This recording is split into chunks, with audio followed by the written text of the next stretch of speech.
आज हम सब एक इंतहाई अहम इबादत में शरीक हैं। अगर अहमियत की बात करें तो हर इबादत ही बड़ी अहम होती है, लेकिन आज की इबादत इसलिए अहम है कि इसमें हम एक यादगारी मनाने जा रहे हैं। जिस तरह अभी हमारे बच्चों ने भी हमारे सामने एक एक्ट के जरिए से एक पैगाम रखा, खुदा के पाक कलाम के उस हवाले और उस वाक़े को हमारे सामने रखा है कि जिस शाम खुदावंद यीशु मसीह गिरफ्तार हुए, जिस शाम ने गिरफ्तार करके कचहरियों के अंदर धक्के खाने पड़े, किस तौर से उनके ऊपर सियासत हुई, किस तौर से उन्होंने मार खाई, और फिर सारी रात ये सारा जो सिलसिला है ये चलता रहा। लेकिन इसी शाम एक और बड़ा खूबसूरत पैगाम हमें मिलता, और वो ये, चूंकि हमारे खुदावंद यीशु मसीह इस्राएल में से और आज शाम इस्राएली कैलेंडर के मुताबिक वो एक इंतहाई अहम ईद मनाया करते थे। तो बता सकते हैं इसके बारे में? ईद फसा, शाबाश। और ईद फसा यहूदियों की एक इंतहाई अहम ईद, जो एक यादगारी के तौर पर वो मनाते थे। और हम इस बात से भी वाकिफ हैं कि खुदा ने उनको यह हुक्म दिया था कि आपने साल ब साल इस ईद को इस खास तरीके के साथ मनाना है। और तरीका यह है, बर्रा लेना है और उसको ज़बह करना, और एक खास एहतमाम के साथ उसको खाना। और दरअसल ये उस वाक़े की याद में है जिसका जिक्र हमें खरूज की किताब के 12वें बाब में बड़ी तफसील के साथ मिलता कि जिस रात में इस्राएलियों ने मुल्क मिस्र में से निकलना था, खुदा ने यह हुक्म दिया कि हर घर एक बर्रा ले, फिर उसको ज़बह करे, और ज़बह करने के बाद जो उसका खून है वो अपने घर की चौखट के ऊपर लगा दे, ताकि जब मौत का फरिश्ता मुल्क मिस्र की गलियों बाजारों में से गुजरे तो फिर जिस घर के ऊपर खून लगा हुआ होगा वो घर छोड़ दिया जाएगा, लेकिन जिस घर के ऊपर खून नहीं होगा उस घर का पहलौठा मर जाएगा। और बिल्कुल ऐसा ही हुआ। और खुदा ने ये एक आइन उनकी जिंदगी में रख लिया, एक दस्तूर उनकी जिंदगी में रख लिया। ये ईद उन्हें मनाने के लिए दे दी कि तुम्हारी नस्लें इस ईद को मनाया करें। जब तुम्हारे बच्चे तुमसे ये सवाल करें कि हम ये क्यों मनाते, क्यों एक खास एहतमाम के साथ हम ये सब कुछ करते हैं, तो बड़ों की ये जिम्मेदारी है कि वो अपने बच्चों को ये बताएं कि किस तौर से हमारे आवाजदार जो मुल्क मिस्र की गुलामी में थे, खुदा ने फिर उन्हें वहां से कैसे आजाद किया, और फिर हमारे खुदा ने हमें यह हुक्म दिया कि हम उस वाक़े की याद में ये सब कुछ करें। उसी वाक़े को मनाते हुए आज शाम खुदावंद यीशु मसीह ने उस ईद फसा को एक नया रंग दे दिया और एक नई बात उसमें शामिल कर दी। अभी हमने इस सीन को देखा भी है कि खुदावंद ने अपने शागिर्दों को, और ये हवाला जो आपके सामने लिखा गया मुकद्दस लूका की इंजील का 22वां बाब उसकी 14वीं से 20वीं आयत, फिर इसके अलावा जब आप मुकद्दस मरकस पढ़ते हैं उसमें भी, अगर आप मुकद्दस मत्ती पढ़ते हैं उसमें भी, अगर आप मुकद्दस यूहन्ना पढ़ते हैं उसमें भी, चारों अनाजील में आपको इस बात का और इस सारे वाक़े का एक तफसीलन जिक्र मिलता। कि किस तरह से खुदावंद यीशु मसीह ने इस शाम अपने शागिर्दों के साथ फसह मनाते वक्त, और यकीनन शागिर्द भी हैरान रह गए होंगे कि हमारे खुदावंद ने ये कौन सी बात कर दी है। हैरान इसलिए रह गए होंगे कि जब खुदावंद ने ये कहा कि ये रोटी तुम खाने जा रहे हो, अब ये रोटी नहीं है, इस रोटी को खाओ और क्या समझो कि ये क्या है, ये मेरा बदन है। और जब शीरे की बारी आई, शीरे के बारे में कहा कि ये प्याला मेरे खून में नया अहद है। दोनों चीजों को यकसर खुदावंद यीशु मसीह ने तब्दील करके रख दिया। और यह भी अहम बात है कि चूंकि ये साल ब साल ईद अहले यहूद मनाते रहे, और जब खुदावंद यीशु मसीह ने इस शाम में इसके तरीकेकार को बदला, तो साथ में आज जो लफ्ज खास तौर पर हमारे सामने होगा, जिन बच्चे ने हमारा खेला है, जरा इस 19वीं आयत को आपने से कोई भी पढ़ दे, इसी हवाले में से जिसमें जो निकाल रखा है। फिर उसने रोटी ली, शुगर करके तोड़ी, शाबाश,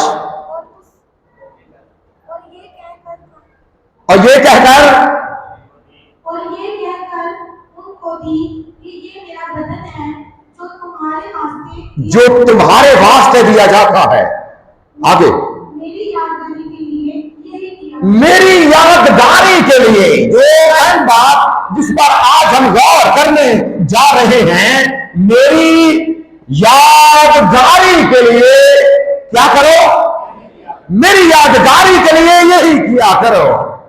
खुदा ने इस्राएलियों को भी ये बात इसलिए दी, उनके सामने इस बात को इसलिए रखा कि तुम्हारी नस्लें बड़ों की ये जिम्मेदारी है कि वो अपने बच्चों के सामने अपने खुदा की उस कुदरत को, अपने खुदा के उस जलाल को, अपने खुदा की उस हशमत को, अपने खुदा की उस बुजुर्गी को जो खुदा ने उस वक्त इस्राएली देवतों पर दिखाई थी कि सारे के सारे मिस्री देवता जिंदा खुदा के सामने घुटने टेकने पर मजबूर हो गए। कोई मिस्री देवता मुकाबले पर ठहर ना सका।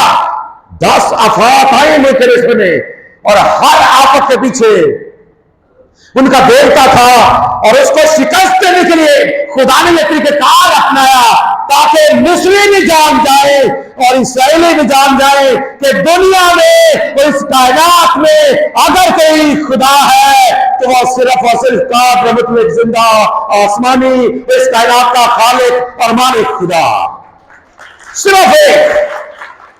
अपनी कुदरत को, अपने जलाल को जाहिर करने के लिए खुदा ने फिर उनको बड़ों को यह हुक्म दिया कि आपने अपने बच्चों के सामने इस बात को लेकर जाना है ताकि बच्चे भी इस बात को जान लें, इस बात को पहचान लें कि जिस खुदा को वो मानते हैं, जिस खुदा के वो परोकार हैं, जिस खुदा के वो जानने वाले हैं, जिस खुदा पर वो तवक्कुल, यकीन और भरोसा रखने वाले हैं, जो उनके आबाओ अजदाद का खुदा है, जो ना सिर्फ उनके आबाओ अजदाद का बल्कि इस कायनात का खालिक और मालिक है।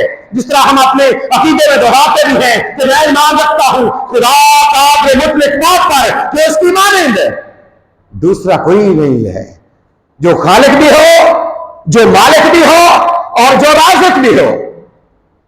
और तुम्हारी यह जिम्मेदारी है कि तुम अपने बच्चों का इस बात को जाहिर करो।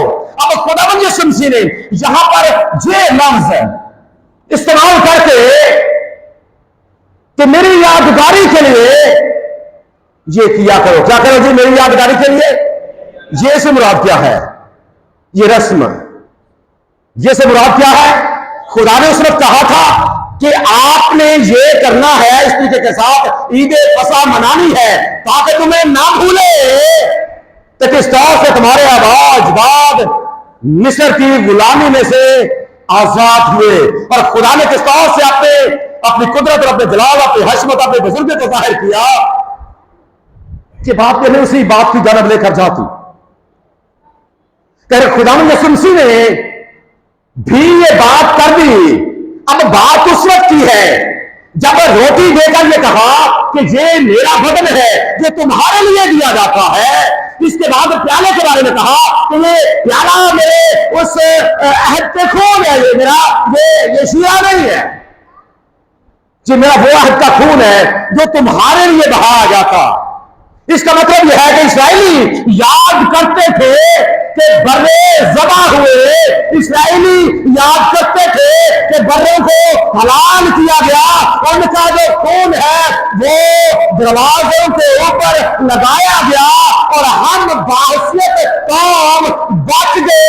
याद रखें, बतौर मसीही नबी शमसी ने, हमारे खुदावन ने ये बात अपने शागिर्दों के सामने रखी और शागिर्दों से कहा कि इस बात को आइंदा नस्लों तक भी पहुंचा दो, दुनिया तक इस बात को लेकर जाओ कि मेरी यादगारी में उस वक्त बर्रे ज़बा हुए थे, इस्राएली बचे थे, लेकिन अब कोई बर्रा, कोई बछड़ा, कोई बकरा, कोई बैल या कोई और चीज नहीं, बल्कि खुदा का बर्रा तुम्हारे लिए ज़बा होने जा रहा है। और ये किसी एक कौम के लिए बर्रे ज़बा हुए, सिर्फ इस्राएली बचे, लेकिन अब जो खुदा का बर्रा ज़बा होने जा रहा है, जिसके मतलब खुदा के बंदे मुकद्दस यूहन्ना रसूल ने अपने अंजील बयान के पहले बाब की 29वीं आयत में लिख दिया कि देखो ये खुदा का बर्रा है जो जहान का गुनाह उठा ले जाता। किसी एक कौम के लिए, किसी एक कबीले के लिए नहीं है, बल्कि जो खुदा का बर्रा है। खुदा ने कहा कि मेरा ये बदन किसी एक कौम या कबीले के लिए नहीं है, किसी एक उम्मत के लिए नहीं है, बल्कि वो सबके लिए, पूरी दुनिया के लोगों के लिए। इसकी जो वुसअत है, जो इसका इख्तियार है, जो इसका दायराकार है, वो किसी एक उम्मत तक या एक कौम तक महदूद नहीं है, बल्कि ये सारी दुनिया के लिए है। और इसलिए तो आगे जाकर यूहन्ना से लिखता है तीसरे बाब की 16वीं आयत में कि खुदा ने दुनिया से ऐसी मोहब्बत रखी कि उसने अपना इकलौता बेटा बख्श दिया, ताकि जो कोई उस पर ईमान लाए वो हलाक ना हो, बल्कि हमेशा की। दुनिया से खुदा ने मोहब्बत रखी। उस वक्त बर्रों की वजह से मोहब्बत सिर्फ इस्राएलियों के लिए थी, लेकिन इस बर्रे की वजह से जो मोहब्बत है वो सारी दुनिया के लिए है। और इसी बर्रे ने, उसी खुदा के बर्रे ने ये कह दिया कि मेरी यादगारी के लिए, बड़ा काबिल गौर जो लफ्ज है, मेरी यादगारी के लिए, मेरी यादगारी के लिए यही किया करो।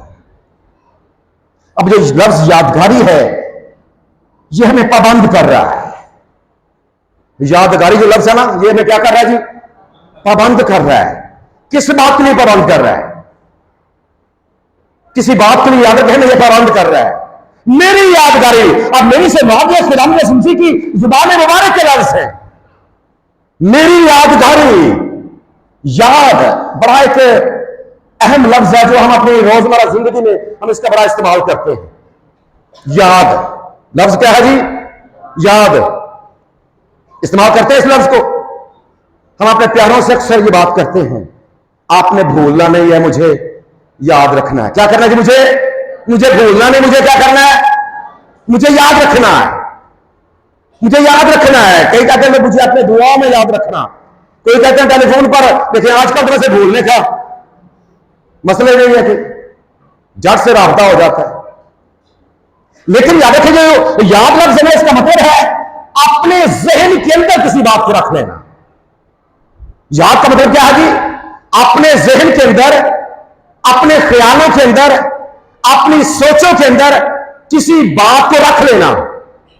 क्योंकि जो खुदा ने आपको हार्ड डिस्क दी है, जो आपके माइंड के अंदर, आपके जहन के अंदर आपका दिमाग है, जो खुदा ने आपको दिया है, इसके अंदर बहुत सी याददाश्तें, खरबों के हिसाब से याददाश्तें समा सकती हैं। इस याद का ताल्लुक आपके दिमाग के साथ है, आपके जहन के साथ है। आप जिंदगी में बहुत सी बातें याद रखते हैं, बहुत से काम आप याद रखते हैं, वो आपकी याददाश्त का मुश्किल तौर पर हिस्सा। और खुदावंद यीशु मसीह कह रहे हैं कि मेरी इस रस्म को, मेरे इस काम को जो मैं तुम्हें आज के दिन दे रहा हूं, इसे भी अपनी याददाश्त का मुश्किल तौर पर हिस्सा बना लो। और अगर आप इसी आयत करीमा को जब आप पढ़ते हैं तो ये एक हुक्म या फिक्रा बनता, हुक्म या फिक्रा है, मेरी यादगारी के लिए यही किया करो। ये एक हुक्म है। इसीलिए बहुत से जो खुदा के लोग हैं वो इस बात को डिवाइन ऑर्डिनेंस का नाम देते हैं। डिवाइन ऑर्डिनेंस एक ऐसा हुक्म जो इलाही है, एक ऐसा हुक्म जो खुदा की जानिब से है। बाकी अहकामात भी खुदा की जानिब से हैं, वो इसे भी कि मेरी यादगारी के लिए यही किया करो। याद का ताल्लुक आपके दिमाग और आपके ज़हन के साथ है, लेकिन जब इसके साथ गारी लग जाती है, यादगारी, ये एक फारसी लफ्ज है, ये एक फारसी लफ्ज है और इसका मतलब है जो चीज आपके ज़हन के अंदर है, जो चीज आपके ख्यालों के अंदर है, जो चीज आपके दिमाग के अंदर है, जो उसमें रहती है, जो उससे बाहर नहीं निकलती। और इसका एक और भी, जब आप इसको डिक्शनरी में जाकर पढ़ते हैं, लुगात में जाकर पढ़ते हैं, तो इसका एक और मतलब भी है। यादगारी, जब एक दोस्त किसी अपने दूसरे दोस्त को कोई तोहफा देता है, कोई चीज देता है यादगारी के तौर पर, कि वो जब भी उसको देखेगा उसे याद आ जाएगा कि ये चीज मुझे फलां शख्स ने दी है। एक ऐसा तोहफा जो आपको किसी की याद दिलाता, एक ऐसा तोहफा जो आपको किसी ने इसलिए दिया कि वो आपसे प्यार करता है और उसने इसलिए दे दिया ताकि आप उसकी मोहब्बत को याद रखें। और याद रखें, जब खुदावंद यीशु मसीह ने ये कहा कि मेरी यादगारी के लिए यही किया करो, तो इसका मतलब ये है कि खुदावंद दरअसल ये कह रहे हैं कि जब तुम ये रस्म बनाओगे, जब तुम रोटी तोड़ोगे, जब तुम शीरा पियोगे, तो तुम्हें ये याद आएगी कि हमारे लिए, हमें बचाने के लिए, हमें नजात देने के लिए, हमें गुनाहों से बचाने के लिए, हमें मखलसी देने के लिए, रिहाई देने के लिए, छुटकारा देने के लिए और अबदी आराम देने के लिए, हमेशा की जिंदगी देने के लिए हमारे लिए किसी ने अपनी जान का नजराना पेश किया है। और इससे बढ़कर कोई प्यार क्या करेगा? इससे बढ़कर कोई मोहब्बत करने वाला क्या होगा जो अपनी जान का, अपने बदन का और अपने लहू का तोहफा दे दे? इससे बढ़कर मोहब्बत क्या होगी? और आज शाम मेरे और आपके खुदामद ने ईद फसा को यही एक नया रंग दे दिया। अब ना कोई बछड़ा है, ना कोई बकरा है, ना कोई और बैल है, ना कोई और चीज है, बल्कि खुदा का बर्रा है जो मेरे और आपके लिए और इस पूरी दुनिया के लिए जिसने अपने आप को पेश कर दिया है ताकि वो कुर्बान होकर दुनिया का निजात दहिंदा बन जाए। और उसी ने ये हुक्म दिया कि मेरी यादगारी के लिए, मेरी याद। अब ये अहम बात है, बाज़ औक़ात खुदावंद इसलिए कह रहे हैं, और ये इसी बात को याद रखें, पौलुस रसूल ने भी, अगर आप पहला करंथियों उसका 11वां बाब पढ़ेंगे तो वहां पर खुदा का बंदा कहता है कि ये बात मुझे खुदावंद से पहुंची और मैंने तुम तक भी पहुंचा दी। देखिए, ये एक इतना अहम पैगाम है जो बड़े होने के नाते से हमारी ये जिम्मेदारी है कि हम दूसरों तक पहुंचाएं। और खुदा का बंदा पौलुस लिखता है कि ये बात मुझे पहुंची कहां से है? खुदावंद से पहुंची है, खुदावंद से पहुंची है और मैंने तुम तक भी पहुंचा दी। कि खुदावंद यीशु मसीह ने जिस रात वो पकड़वाया गया उसने क्या किया?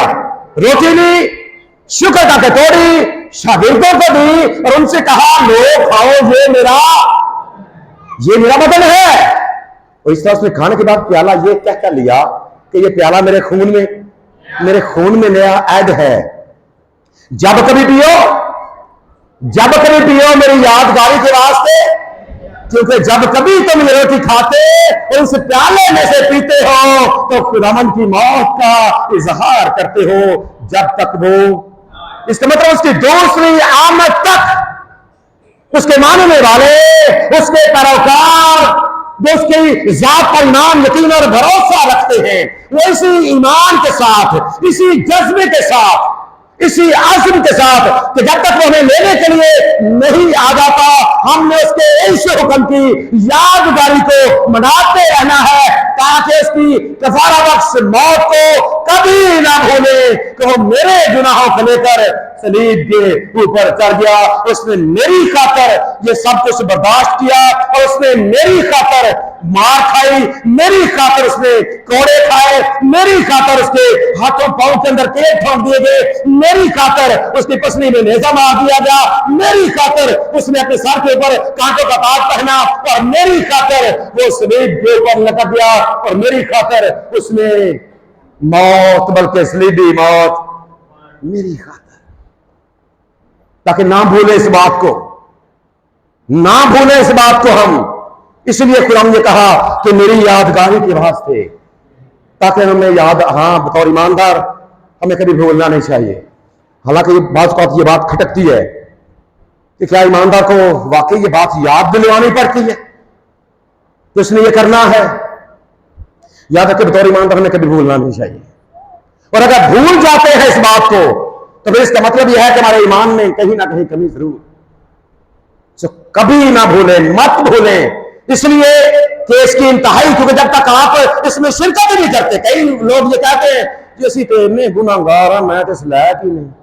भाई अगर लायक नहीं है, नहीं लायक थे, तभी खुदा ने अपने इकलौते बेटे को आपके लिए कुर्बान किया है। अगर आप लायक होते तो आपको तो जरूरत ही है, ने अपनी जुबान में बताया ना कि बीमारों को तबीब की जरूरत है।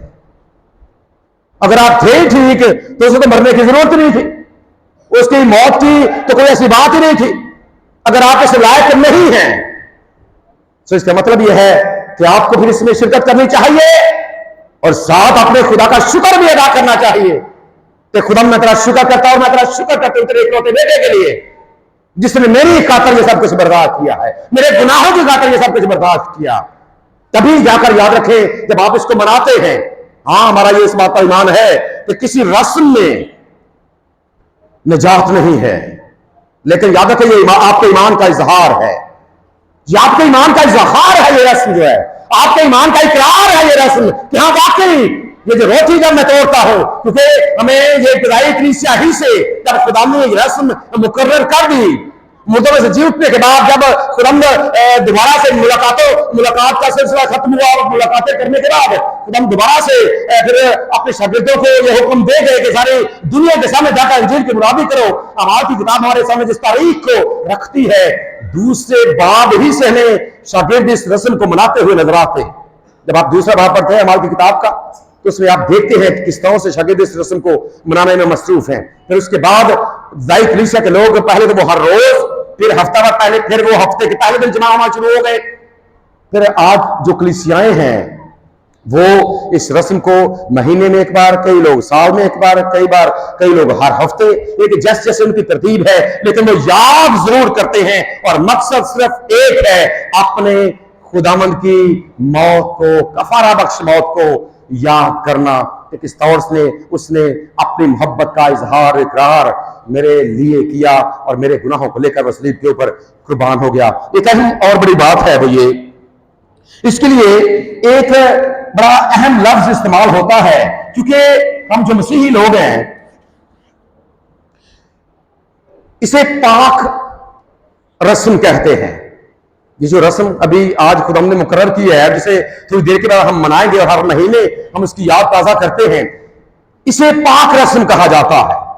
इसके लिए एक लफ्ज है लातीनी जुबान में, वो है सैक्रामेंटम। सैक्रामेंटम, और इसी से लफ्ज सैक्रामेंट है जो हम इस्तेमाल करते हैं। सैक्रामेंट के हवाले से कुछ लोगों ने शायद पहले सुन रखा है। सैक्रामेंट सुना जी पहले इसके बारे में?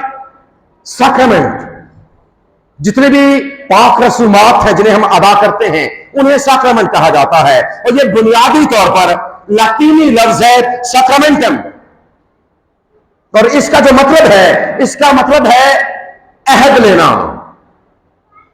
और यह लफ्ज उस जमाने में इस्तेमाल होता था जब रोमी फौज में फौजी भर्ती होते थे, सिपाही भर्ती होते थे, तो वो अपने शहंशाह के साथ वफादारी का हलफ उठाते थे कि मैं अपने शहंशाह के साथ, मैं अपने मुल्क के साथ, मैं अपनी फौज के साथ और मैं अपने मुल्क के इदारों के साथ जान देने तक वफादार रहूंगा।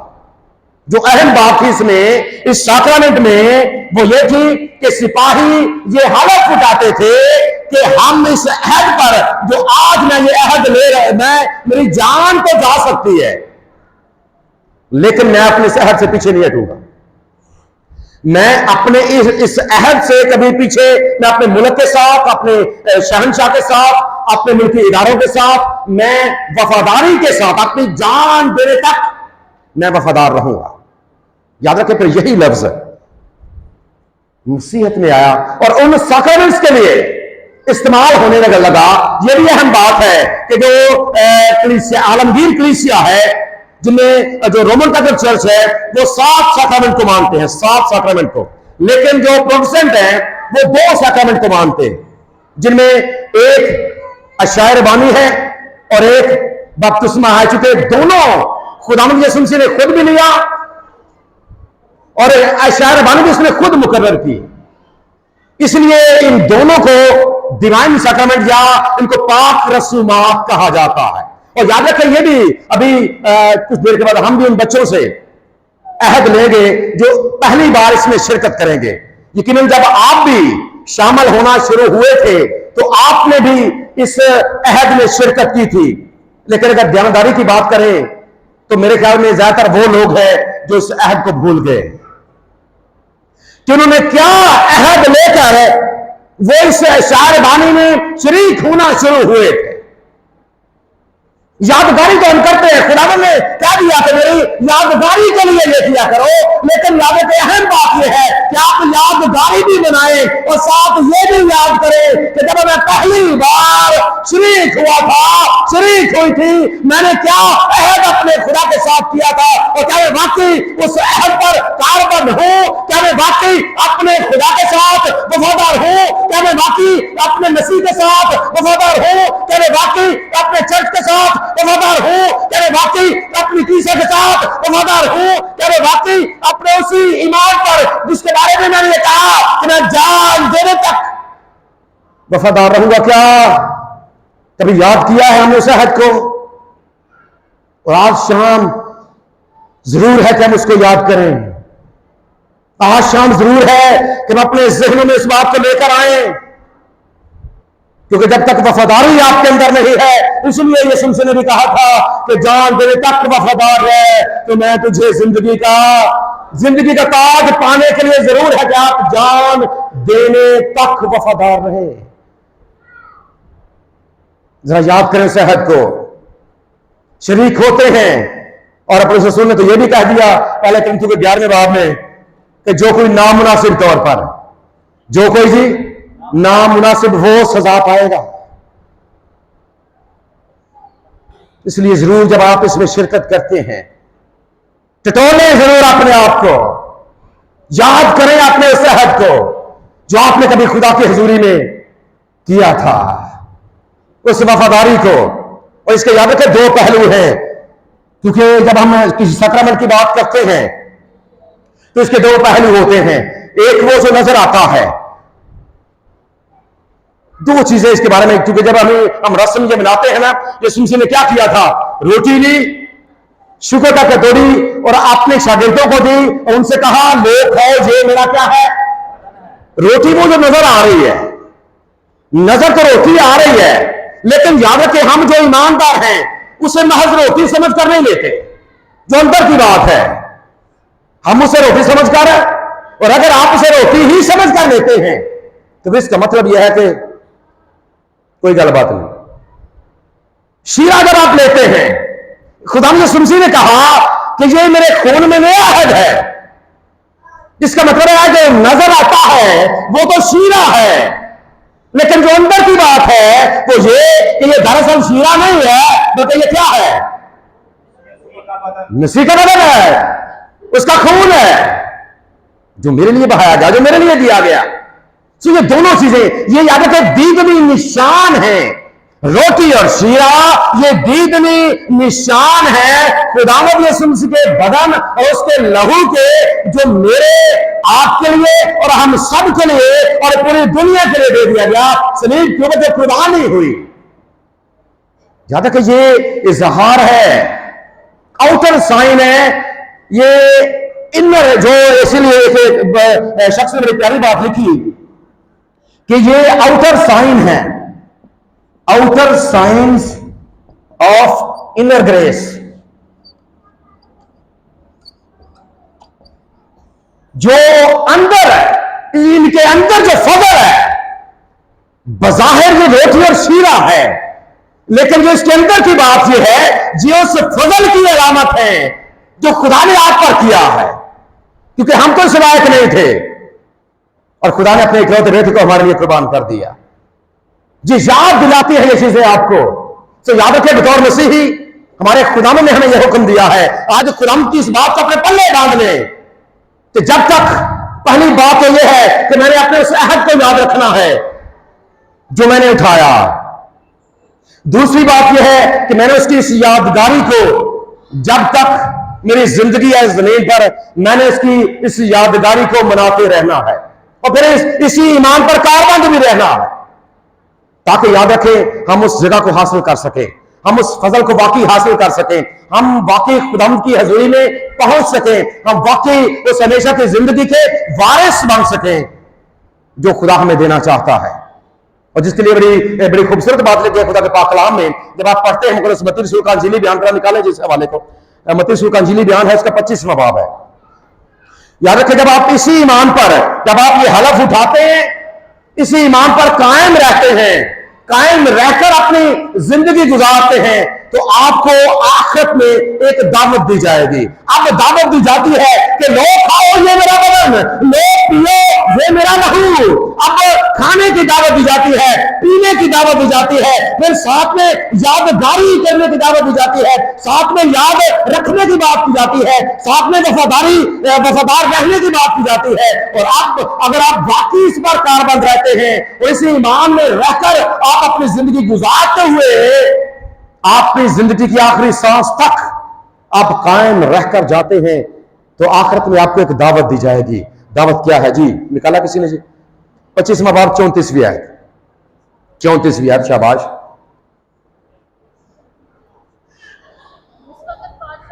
उस वक्त बादशाह अपने दाहिने तरफ वालों से कहेगा, क्या कहेगा?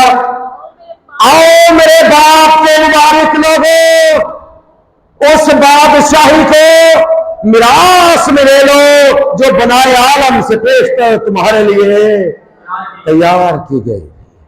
उसको पाने के लिए जरूर है कि हम हमेशा ईमान के साथ, यकीन के साथ और भरोसे के साथ हम इस खुदावंद की यादगारी को मनाते रहें, उसकी मोहब्बत के लिए उसका शुक्र भी अदा करते हैं, इस यादगारी को मनाते भी रहें और फिर जान देने तक वफादार रहकर हमेशा की जिंदगी के वारिस बन जाएं। हमारा खुदा इस पैगाम के वसीले से हम सबको बरकत बख्शे। आमीन।